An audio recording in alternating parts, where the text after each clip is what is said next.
Mire, vos sabés que están habilitadas nuestras líneas para que puedas comunicarte con nosotros a través de WhatsApp 11 2613 5200. Mándanos tu mensaje, te vamos a leer en vivo y probablemente muchos quieran opinar de lo que vamos a hablar ahora, ¿no? Sí, exactamente, porque vamos a hablar de las diferencias salariales que existen entre los hombres y las mujeres y este informe que ha revelado una diferencia del 27% en lo que se percibe de salario. Es una diferencia muy grande y un reclamo que vienen haciendo notorio hace ya un buen tiempo las organizaciones de Ni Una Menos y los derechos por la mujer, ¿no? Sí, es un dato positivo y un dato negativo. Por un lado hay que decir, de acuerdo a este informe del INDEC, que tanto hombres como mujeres trabajan, ¿no? La proporción, digamos, es similar, pero las mujeres ganamos un 27% menos. En el año 2017, cuando quizás podríamos ya haber superado eso, bueno, evidentemente todavía nos queda un largo camino de conquistas, ¿no? Pero vamos a tratar de desmenuzar, de desandar este camino con nuestras invitadas. Desde ya le damos muchísimas gracias a las dos por estar acá. Son Estela Díaz, secretaria de Género de la CTA Nacional, y también Débora Asensio, socióloga y responsable de género del CEPA. Gracias a las dos por haber venido. Gracias a usted.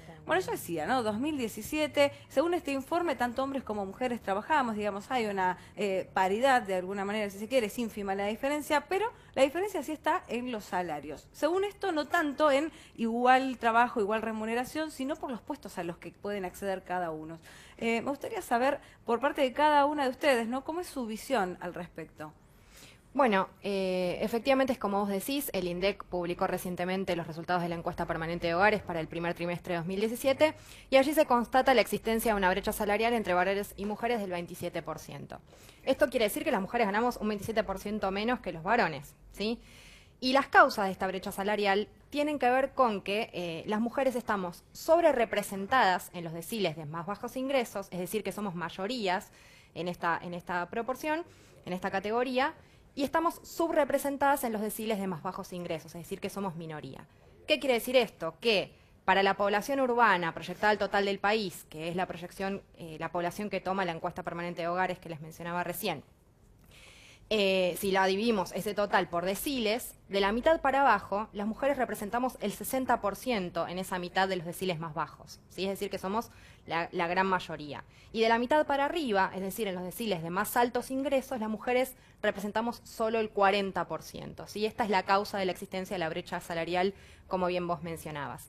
Y además, si tomamos el decil de más bajos ingresos, es decir, el 10% de la población con más bajos ingresos, de ese 10% las mujeres representamos el 7%, ¿sí? Y los hombres solo el 3%, es decir, que los duplicamos y un poco más, ¿sí? En el decil de más bajos ingresos. Pero cuando vos decís que estamos subrepresentadas, por ejemplo, en el decil de más ingresos, ¿eso implica que las mujeres tenemos más dificultades para acceder a esos puestos de trabajo? Exactamente. De hecho, hay una situación paradojal que es interesante analizar porque uno podría pensar, bueno, a lo mejor la existencia de esta brecha salarial tiene que ver con que los varones están más calificados para los mejores puestos, ¿sí? Sin embargo, el INDEC publicó una encuesta muy interesante en 2013, que es una encuesta sobre el uso del tiempo que permite analizar estas problemáticas de género en un montón de sentidos. Uno de estos aspectos tiene que ver con que las mujeres tenemos más años de escolarización, ¿sí? Más años de estudio en general en todas las categorías, y tenemos más años de experiencia laboral. Con lo cual, esta dificultad para acceder a los puestos de más altos ingresos tiene que ver, la existencia de esta desigualdad salarial es una problemática estrictamente de género, ¿sí? ¿Estela? Sí, además me parece que lo que señala esta encuesta hay algo que tiene una persistencia, digamos, la discriminación para las mujeres en el ámbito laboral es bastante permanente, histórica, y se logra en algunos contextos mejorar un poco, pero todavía hay como muchos temas pendientes.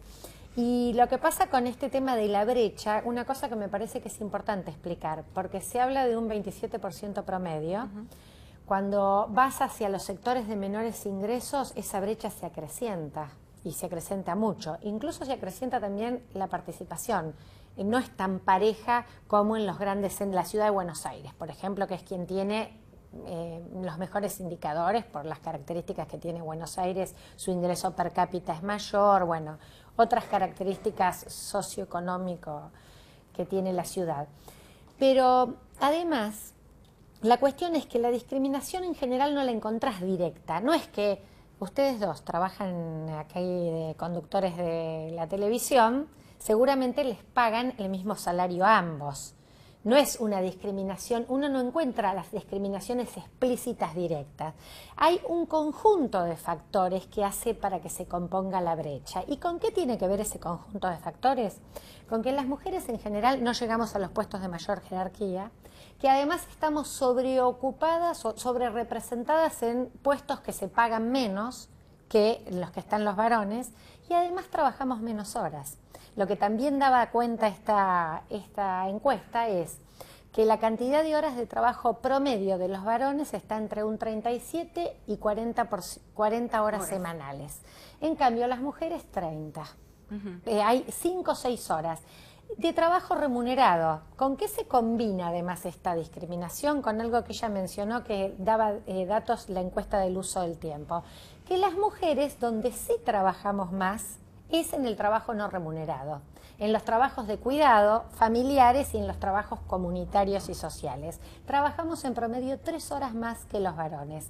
Esto que se llama en los estudios la doble jornada laboral hace claramente impacta a la hora de que las mujeres ingresan en el mercado de trabajo, porque la que compatibiliza en general familia y trabajo remunerado solemos ser las mujeres, y además por un mercado de trabajo que sus ofertas para las mujeres siguen siendo con discriminación, ¿no?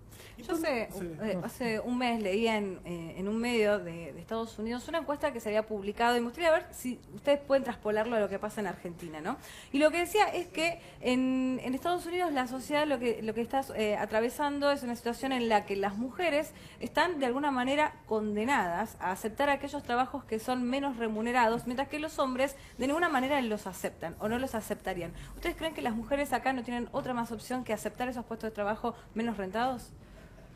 Bueno, no sé si no hay otra opción, digamos. No creo que tenga que ver con una decisión personal o individual. Digo, las mujeres estamos condicionadas, en la bibliografía se les llama techo de cristal a las dificultades que tenemos las mujeres para poder acceder a ciertos cargos jerárquicos o de decisión, o incluso en algunas ramas donde están más feminizadas o de alguna manera más masculinizadas, ¿sí? De hecho, por ejemplo, la economía es un ámbito donde priman fuertemente los varones y las mujeres tenemos que hacer el doble o el triple trabajo para poder acceder a un puesto de visibilidad para poder discutir estas cuestiones. Y lo mismo sucede a la inversa. Hay profesiones que están fuertemente feminizadas, que son las profesiones del cuidado, las profesiones domésticas, donde efectivamente hay una tendencia a absorber mayormente a las mujeres. No tiene que ver con una decisión personal, sino que tiene que ver con una cuestión de alguna manera estereotipos de género que están fuertemente desarraigados socialmente. Por eso es importantísimo discutirlo en estos ámbitos y empezar a revertir esa tradición, digamos. Por eso las cuestiones como la ley de cupo en los diferentes ámbitos son centrales, digamos, porque las mujeres tenemos que hacer el doble, el triple de trabajo que cualquier hombre, calificarnos más, demostrar muchísimo más que estamos aptas y capacitadas para ocupar determinados puestos que quizás los hombres no tanto. ¿Están de acuerdo con la ley de cupo en distintos ámbitos? Mira, yo estoy totalmente de acuerdo, y es más, ahora ya hay un debate que supera la ley de cupo y es el tema de la paridad. Lo que pasa es que es distinto pensarlo cuando uno piensa en el mundo del trabajo. Pero mira, hay discriminaciones porque uno dice, en algún momento se explicaba que las mujeres estamos muy poco en la industria, un sector que tiene alta productividad, que tuvo muy buena negociación colectiva, por lo menos hasta el 2015, ¿no? Hoy escuchaba las discusiones y los debates sindicales, hoy hay un fuerte ataque a la negociación colectiva, a los gremios, que son, además la negociación colectiva, un buen instrumento para que se pueda incluir no solo la discusión salarial, buena parte de la discusión de cómo atacamos discriminación para las mujeres en el trabajo pueden ser herramientas en la negociación colectiva, y allí hay que tomar medidas de acción afirmativa. Y porque si no, si vos lo dejás como que vos discutís el mundo del trabajo en términos neutrales y que nos insertamos varones y mujeres y tenemos las mismas oportunidades, esto oculta las profundas discriminaciones con las que las mujeres efectivamente estamos en el mundo del trabajo. Y un ejemplo voy a poner, por ejemplo, en las fiscalías. Me acuerdo un ejemplo que nos daba la procuradora respecto a decisiones que tomó a partir de estar en la procuración. ¿Qué evaluás para ser fiscales? La inmensa mayoría, el 80% de los fiscales eran varones. Entonces la pregunta es, ¿qué evalúo para que sean fiscales? Y en general evaluaban la presentación de papeles, ¿no? de escritos, de investigaciones. Y las mujeres presentaban menos. ¿Por qué? Porque además a las mujeres eso es el mismo periodo de la crianza El periodo del desarrollo profesional es el periodo del desarrollo familiar y reproductivo. Entonces, ¿qué empezaron a ponderar? Las presentaciones orales de casos, los exámenes orales, no me sale ahora el nombre exacto que tiene ese tipo de presentaciones. Entonces, equiparar que tengas investigaciones escritas con que tengas buen desarrollo de defensa de casos, de presentación. Eso favoreció a las mujeres. Hoy están entrando mitad y mitad de fiscales mujeres que varones, presentando exámenes similares. Entonces hay que ponerle como un lente de mirada para que ayude a erradicar estas discriminaciones. En el CONICET han hecho lo mismo, por ejemplo, darle más tiempo. Si la mujer tuvo hijos, para presentar su tesis doctoral, darle más plazo que si no los tuvo. Claramente son medidas que dan cuenta de que nos tenemos que hacer cargo, además, de que hay una relación entre el mundo del trabajo y la vida privada de las personas, la reproducción. Entonces, la reproducción de la vida tiene que ser de interés social. Si tiene que ser de interés social, no puede ser un factor que vaya en detrimento de mis oportunidades laborales. Esto nos pasa a las mujeres. Eso termina siendo un factor que nos perjudica en lugar de ser un factor que se tome una responsabilidad social, estatal, empresaria respecto a estos temas. ¿Qué es lo que le pasa a las mujeres hoy cuando, por ejemplo, tienen que cubrir un puesto gerencial o de jefa de algún sector? En el proceso de selección, cuando hay hombres y mujeres, digo, ¿qué es lo que pasa internamente en esa selección que termina declinando por un hombre? Bueno, ahí yo creo que intervienen un montón de factores. Creo que lo fundamental que hay que considerar a la hora de analizar las problemáticas de género es, en principio, considerar que es una problemática estructural, que tiene orígenes históricos, culturales, sociales, y que por lo tanto conviven en la mayoría de los ámbitos en los cuales nos desarrollamos y que no se resuelven de la noche a la mañana, ¿sí? Con lo cual, efectivamente, en cualquier interacción, en cualquier ámbito de trabajo, estos estereotipos de género aparecen y las mujeres, por supuesto, somos las perjudicadas y las que tenemos que lidiar con esto. La ocupación de puestos jerárquicos, claramente hay un sesgo, de hecho, no sé, se me ocurren un montón de ejemplos, pero en la mayoría de las instituciones grandes, las mujeres, en general, es similar a la población de la encuesta permanente de hogares. Ocupamos en la base de la pirámide más o menos mitad y mitad con los varones, y a medida que las pirámides empiezan a achicarse, los varones empiezan a prevalecer fuertemente, y las mujeres nos quedamos siempre en la base de la pirámide, aún teniendo los mismos méritos o más, ¿sí? Como les mencionaba, más años de estudio, más años de experiencia laboral. Pero digo, bueno, es un factor estructural donde efectivamente los estereotipos de género son complejos y tienen un origen histórico, social y cultural que hay que desentramar. Pero lo fundamental y lo que no hay que perder de vista en relación a lo que decía Estela es que el elemento fundamental que permite ir resolviendo estas desigualdades tiene que ver con la intervención del Estado para revertir esas desigualdades y el diseño de políticas públicas estrictamente dirigidos hacia esas problemáticas. Nosotros, desde el Centro de Economía Política Argentina, estamos a punto de lanzar nuestro primer informe sobre género, las problemáticas de las mujeres en el mercado de trabajo, y analizábamos algunos indicadores, sobre todo desde la asunción de Mauricio Macri, comparativamente con el periodo anterior. Y ahí efectivamente se constata que, frente a la asunción de políticas económicas neoliberales, que tienen detrás la premisa de que el mercado resuelve de alguna manera las desigualdades de género se han profundizado, ¿sí? Yo recuerdo una charla que hemos tenido anteriormente con Estela, donde Estela decía, bueno, el mercado no derrama igualdad, tampoco igualdad de género. Y efectivamente, cuando se aplican políticas públicas que no consideran la necesidad de la intervención del Estado para revertir las diferentes desigualdades, en este caso las de género, lo cierto es que la tendencia es que se profundizan cuando no hay regulación e intervención, ¿sí? Se constata que la mayoría de los indicadores, las mujeres estamos perjudicadas en la mayoría de los indicadores relativos al mercado de trabajo. La desigualdad salarial, como mencionábamos, el desempleo, la informalidad laboral nos afecta muchísimo más a las mujeres. La brecha salarial en el mercado laboral informal es del 40%. ¿Sí? Hablamos que para el total era del 27%, para el trabajo informal es del 40%. Es decir que en los sectores más desprotegidos, las mujeres nos vemos aún más perjudicadas. Digo, si a eso no le sumamos la intervención del Estado, que conscientemente esté dirigida a revertir esas desigualdades, difícilmente desde la práctica personal podamos revertirla. Bueno, difícil, y esperemos, sabemos que es un trabajo y un camino largo por recorrer, porque por supuesto hay que, como decían ustedes, desandar una historia que es muy grande, pero que esperemos que se empiece a cortar y que sea un poco más justo, ¿no? Gracias Efectivamente. Gracias a ustedes. Gracias.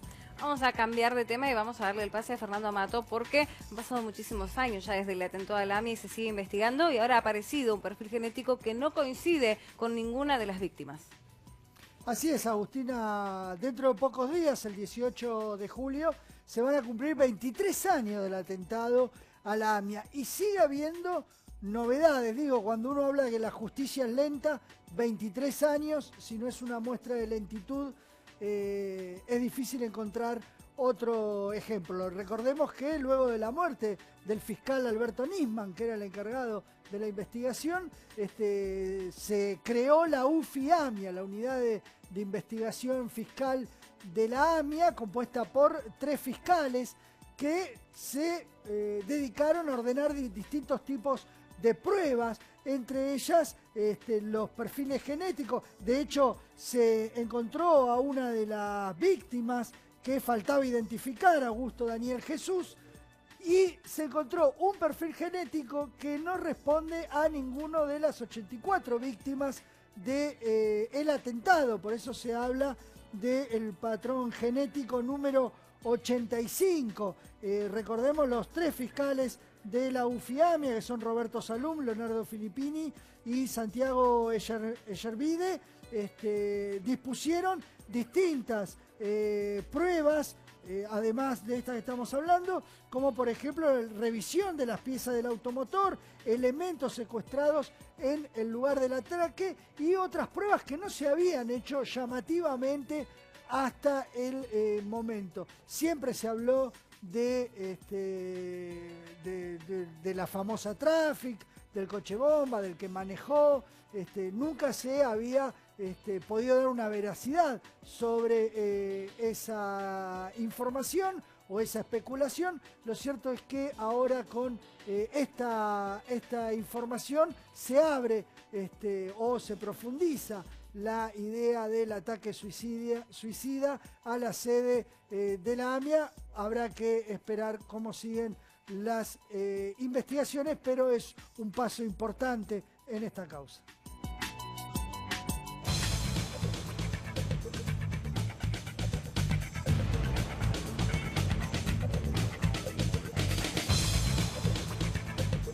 Y en instantes crece la tensión entre los Estados Unidos y China mientras Donald Trump encara su embestida contra la CNN.